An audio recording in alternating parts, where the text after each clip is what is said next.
Olá, pessoal! Mais um Saúde Agora, começando aqui na programação da TV Câmara Campinas. E hoje nós vamos falar sobre a retenção de receita para as canetas emagrecedoras.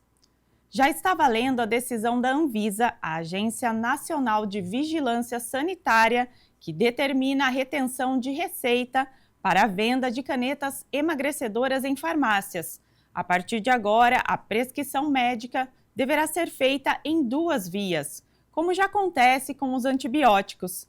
E quem vai explicar tudo sobre esse assunto é a Andressa Heimbicher, endocrinologista da Sociedade Brasileira de Endocrinologia e Metabologia da Regional São Paulo. Doutora, muito obrigada pela sua participação aqui no Saúde Agora. Gente, obrigada pelo convite. Doutora, vamos começar explicando primeiro para o pessoal que está em casa o que são essas chamadas canetas emagrecedoras. A gente sabe que esse é o nome popular, né? Mas tem as substâncias por trás aí dessas canetas. Eu queria que você explicasse um pouquinho. No fundo, eu confesso que a gente não gosta desse nome canetas emagrecedoras, né? São as medicações que se popularizaram muito nos últimos anos, que são os sintéticos de hormônios da saciedade. A primeira delas é a liraglutida, depois a gente tem a semaglutida e, mais recentemente, a tirzepatida, que tem os nomes comerciais delas por aí, né? E aí elas têm essa aplicação feita através de injetáveis, que são as canetas, primeiro mais parecidas com a aplicação de insulina, e a mais recente, que é a tirzepatida, tem um dispositivo especial de aplicação, mas também se assemelha aí a uma caneta. Mas existe a versão via oral também, da semaglutida via oral, que também vai entrar nessa regulamentação da receita com maior controle. Ah, bacana, então. Doutora, qual que é o objetivo dessa nova determinação da Anvisa?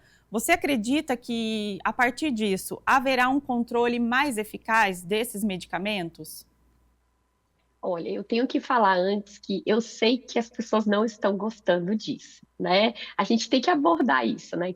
Mas as canetas é um tratamento caro, consulta com o médico é cara, mas da mesma forma que aconteceu com o antibiótico, que acontece que tem os psicofármacos, né? Então, fluoxetina, sertralina, que também são receitas mais controladas. A gente teve uma mudança recente também de medicações para induzir o sono também, que mudou a forma de prescrição para controle.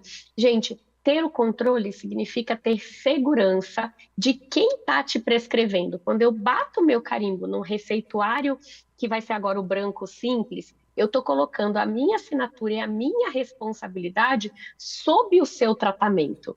Então, apesar de muita gente usar por conta própria, e esse é o grande movimento, remédio não deve ser usado por conta própria, né? Então, ter uma receita com uma forma de controle é justamente para a segurança de todos nesse processo. É até para coibir essa automedicação, né? Que o pessoal estava indo para a farmácia e comprando sem qualquer orientação médica, né, doutora? Exato, é da mesma forma que aconteceu com os antibióticos há alguns anos atrás. A automedicação com antibiótico, a gente sabe que é muito danosa por conta de bactérias resistentes, né? E a gente sabe que a automedicação com as famosas canetas emagrecedoras, ela também tem seus riscos, como toda medicação, apesar de elas serem extremamente seguras e muito bem estudadas, doses a mais, aplicações erradas, uso prescrito por profissionais não médicos, a gente sabe que também estava acontecendo, infelizmente. Então, tudo isso fazia com que a gente perdesse o controle da segurança.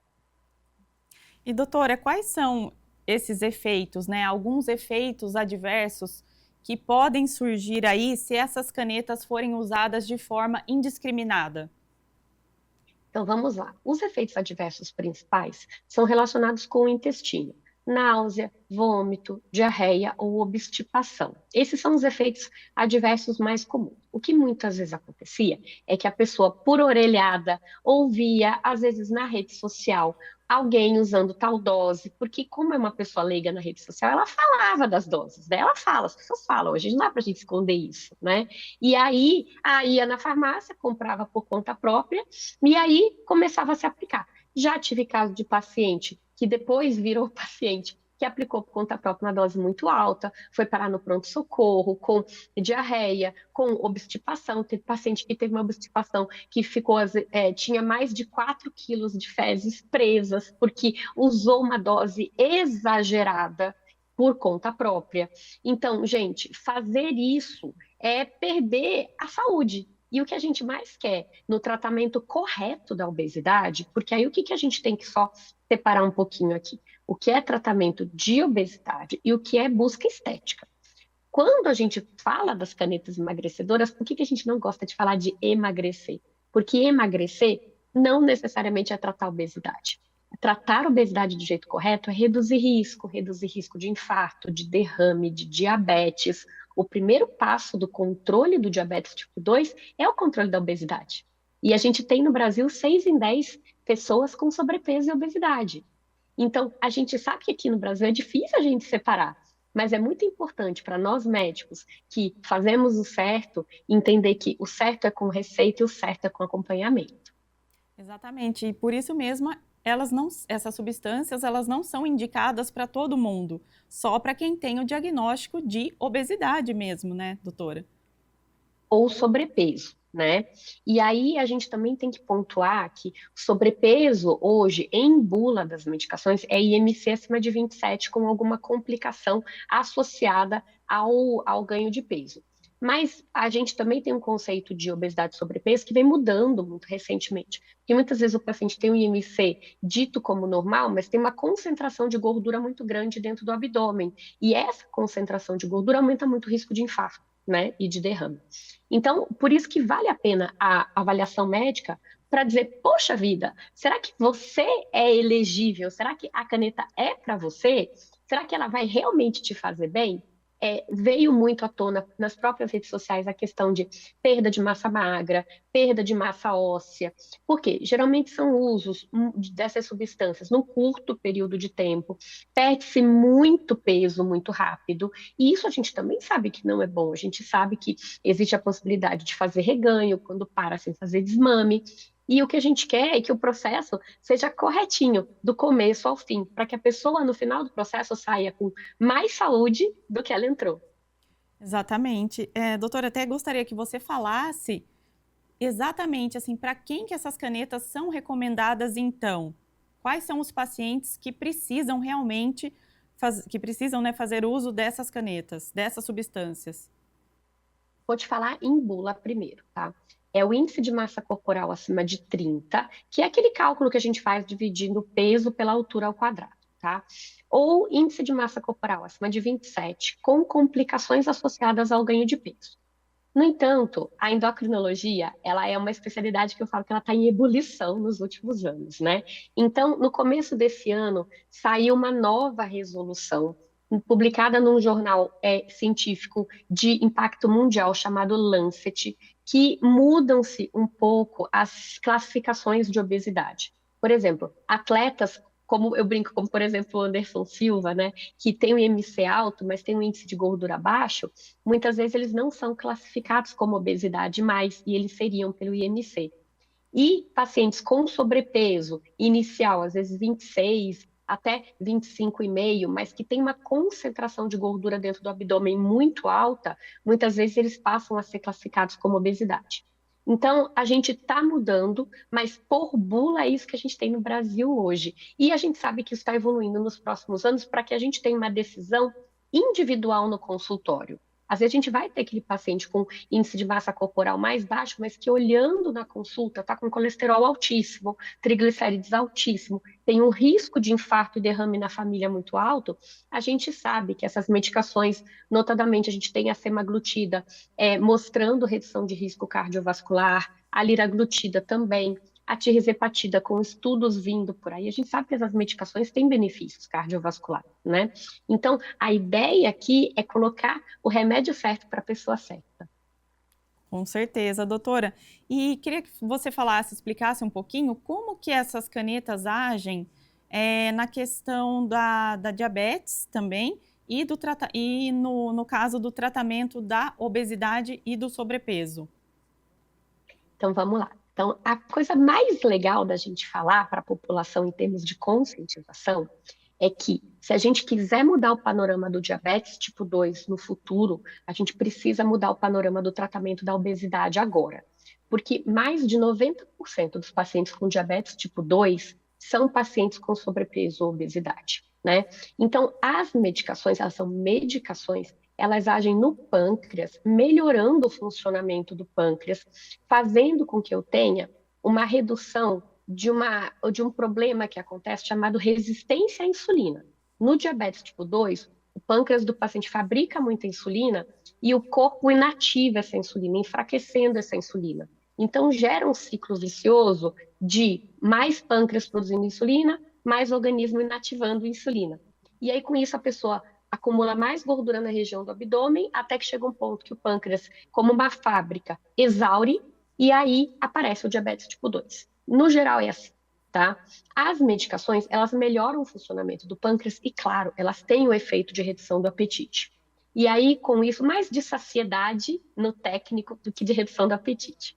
Mas, quando a gente reduz a quantidade de comida que entra e melhora o funcionamento do pâncreas, a gente consegue fazer com que essas pessoas percam peso, e a perda de peso é preventiva também com relação ao desenvolvimento do diabetes. Então, é por isso que colocar a receita é colocar seriedade nesse processo que é muito sério. Ninguém quer ter diabetes tipo 2.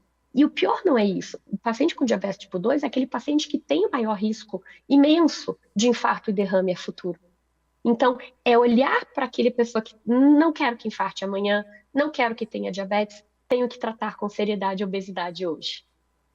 E é uma questão também de dar prioridade para os casos que realmente necessitam, né, doutora? Porque se todo mundo começa a usar, como é que fica a questão do medicamento, né? Uma hora vai acabar aí faltando para quem realmente precisa. A gente não tem oferta de medicamento para todo mundo e o custo também da medicação é muito alto, né? Então, assim, o que eu acho que tem que ser muito pesado pelo profissional médico é justamente para quem você vai indicar o tratamento, né? Porque muitas vezes tem paciente, a gente sabe, tem dados importantes de semaglutida e tirzepatida mostrando redução da evolução do diabetes. Né? Então, o paciente que usa com obesidade, ele não fica com diabetes no futuro. Então, muitas vezes o paciente, ele acaba não conseguindo comprar o remédio e ficando sem o fator de proteção. E fazendo o reganho de peso é muito danoso para ele. Então, também garantir que nesse processo ele tenha o abastecimento correto durante o tratamento, seja quanto tempo esse tratamento precisar durar. Certo. Ô, doutora, a gente vê muita criança e adolescente entrando nessa questão do sobrepeso e da obesidade, né? Principalmente nos últimos anos, né? Os estudos estão apontando que esses números estão aumentando cada vez mais. Essas substâncias também são benéficas para as crianças e adolescentes, caso sim prescrito, caso seja necessário? Liraglutida e semaglutida têm liberação acima dos 12 anos de idade. Tirzepatida acima dos 18. Mas existem estudos da liraglutida a partir dos 6 anos de idade, mas ainda não tem liberação aqui pela Anvisa. E estudos da tirzepatida também para crianças e adolescentes, mas também não tem liberação ainda oficial, né? Então, assim, o que a gente entende é que apesar das redes sociais, isso eu preciso deixar muito claro para vocês, apesar das redes sociais terem um movimento, às vezes, de mas tem tal efeito adverso, ou outro efeito adverso, onde isso não é seguro, isso não tem estudo. Na verdade, isso não é verdade. Essa linha de medicamentos, a gente tem para mais, por baixo, 30 anos de estudo. A primeira medicação dessa classe se chama Exenatida, e se vocês glugarem, né, colocarem aí na internet, vocês vão ver que Exenatida tinha no Brasil aproximadamente em 2004. É a primeira medicação dessa classe. Então, de comercialização, nós estamos falando de 20 anos de medicações que são da mesma família, e agora a tirzepatida são 2 hormônios, né? Então, a gente fala que é parente da primeira família, né? mas a gente entende, a gente tem esse conhecimento há muitos anos. Então, as medicações são seguras. O FDA, por exemplo, e a Anvisa, que são agências regulatórias, liberarem uma medicação acima dos 12 anos de idade para tratar a obesidade infantil, é dizer que as medicações são seguras. E eu reforço para vocês, obesidade mata, né? Encurta a vida em média 10 anos. E imagina uma criança que você olha hoje com problema de obesidade infantil, você imagina para a gente endócrino que trabalha com riscos, o que dói no coração, às vezes os pais ficarem com medo por conta de um post de rede social, e a gente está vendo, a gente sabe isso, a gente tem estudos que no futuro mostram que encurta a vida. Então, tratar e entender o jeito certo é fazer todo o processo do jeito certo, né? Com certeza, doutor, eu gostaria muito de agradecer sua participação e sua disposição, né, para atender aqui toda a nossa equipe. Muito obrigada. Obrigada eu. Obrigada também pela sua companhia aí de casa. Você pode conferir todos os quadros da nossa programação no YouTube da TV Câmara Campinas. E não se esqueça de nos acompanhar nas redes sociais. Até o próximo Saúde Agora!